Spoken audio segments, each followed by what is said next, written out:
Hi, everybody. Welcome back to Sandy's house, where ingredients and taste meet. Today, I'm going old school. I'm making a tuna casserole with a modern twist. So let's get started.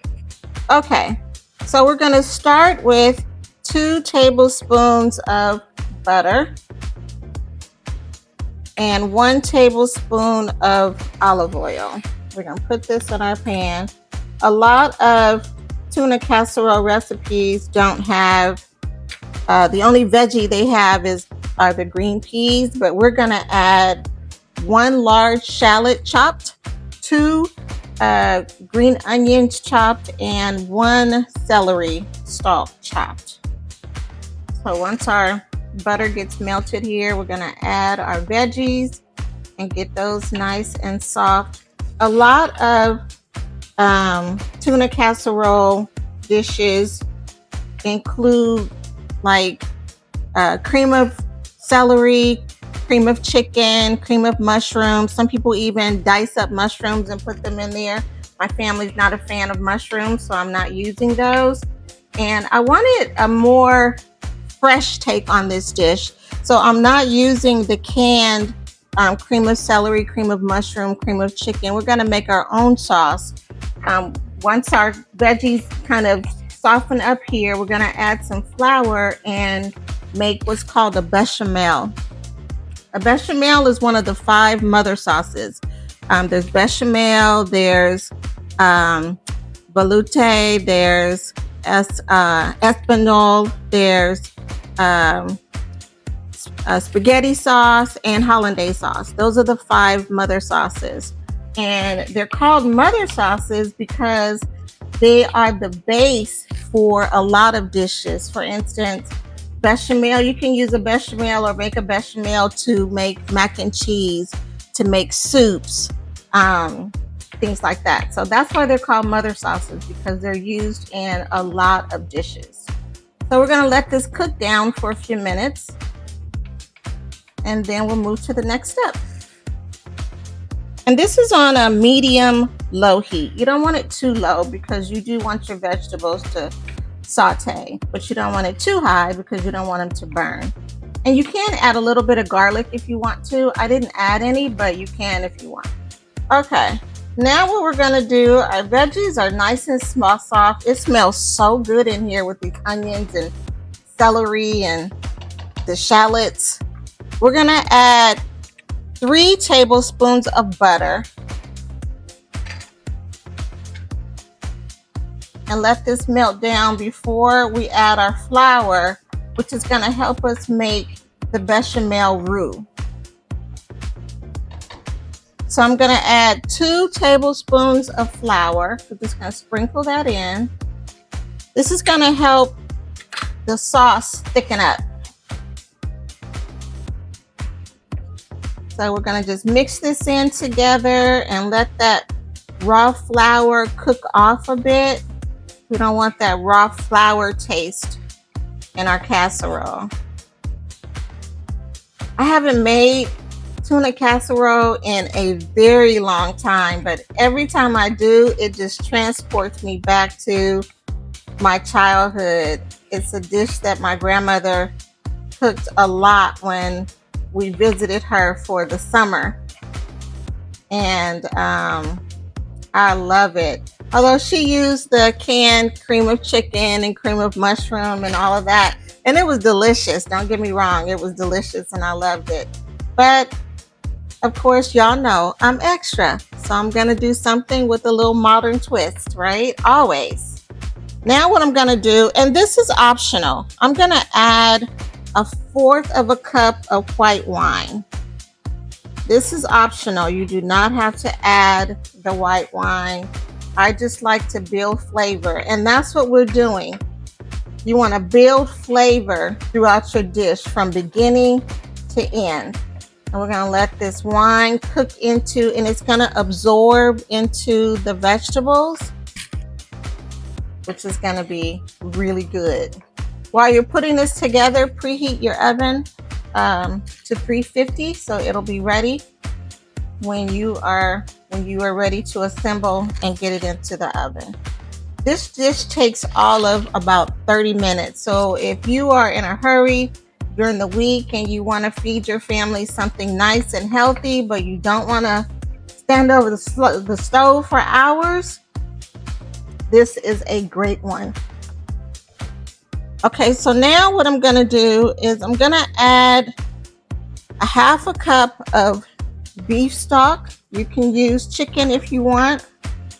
I've got a cup of milk.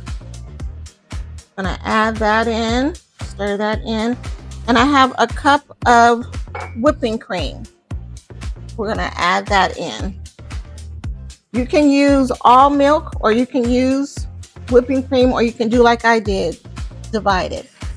Okay, so I have 2 tablespoons of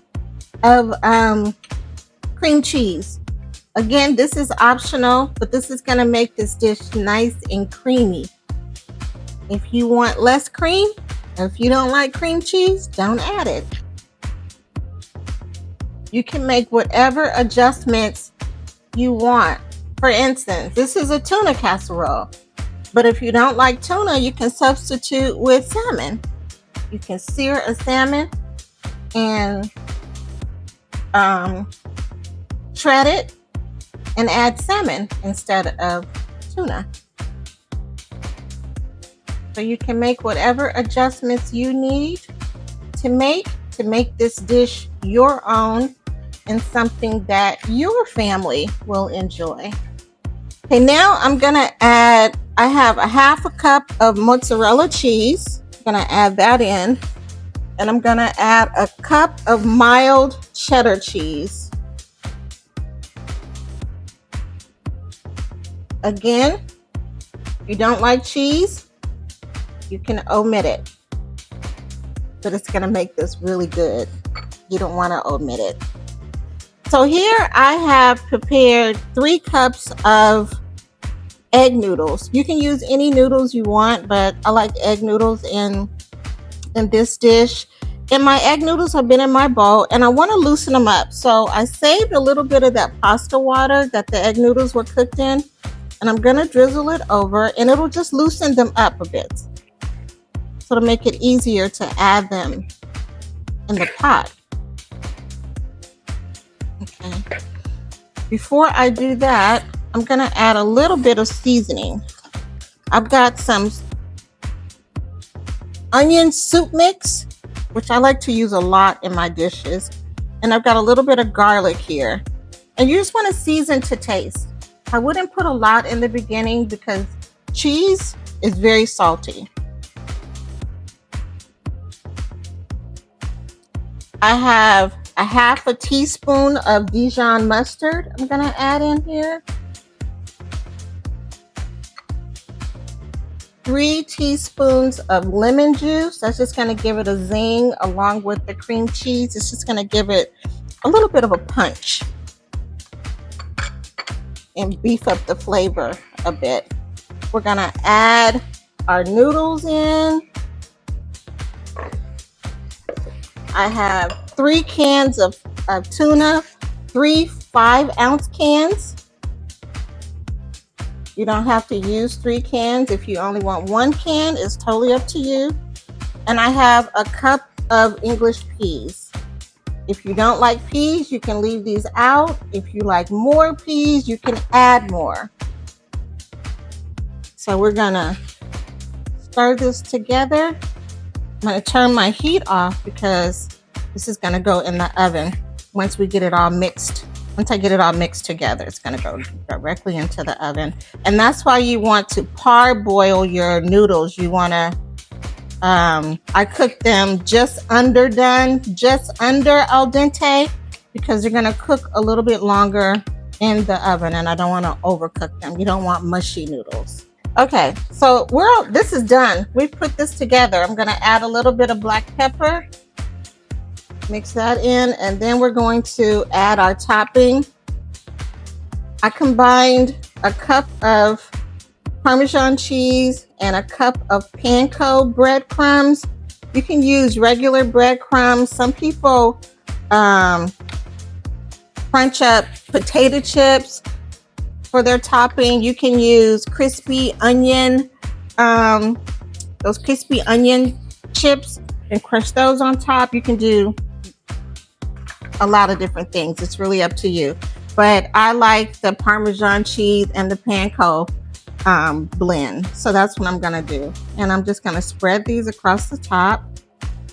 I may or may not need all of this. If I don't, I can put it in a Ziploc bag and put it in the refrigerator and use it for another dish. You don't want your topping to be too thick. You just want something to give you a little bit of texture. Okay, and now we're gonna top it with some chives. You can also top it with green onions. You can top it with chopped parsley. It's whatever your taste buds call for. Okay, so there we have it. We put together our tuna casserole. It's gonna go in the oven for about 20 minutes. The last 5 minutes, I'm gonna crank up the heat a little bit to kind of brown it on top, and then I'll come back and show you the finished product. Our tuna casserole is out of the oven, but I wanted to tell you guys, I said earlier that my family's not a fan of mushrooms. I love mushrooms and my dad loves mushrooms, but everybody else can do without them. So I didn't add mushrooms into this recipe. And then also, when I added the onion soup mix, I added about a teaspoon of garlic powder. But you can use whatever seasonings you want to based on the flavor profile you are trying to achieve. But I hope you enjoy this recipe as much as we are going to. Let me leave you with this blessing. May the Lord bless you. May the Lord protect you. May the Lord smile upon you and be gracious to you. May the Lord show you his favor and give you his peace as only he can. Thank you for joining me today, and I'll see you next time. Bye.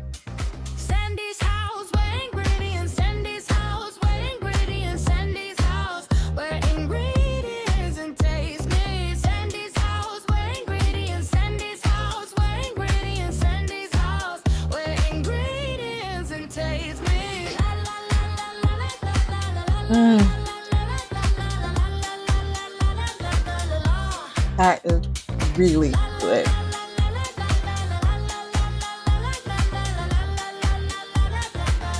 It's nice, it's creamy, all of those flavors are shining through. That squeeze of lemon gave it a little bit of a pop. Really good.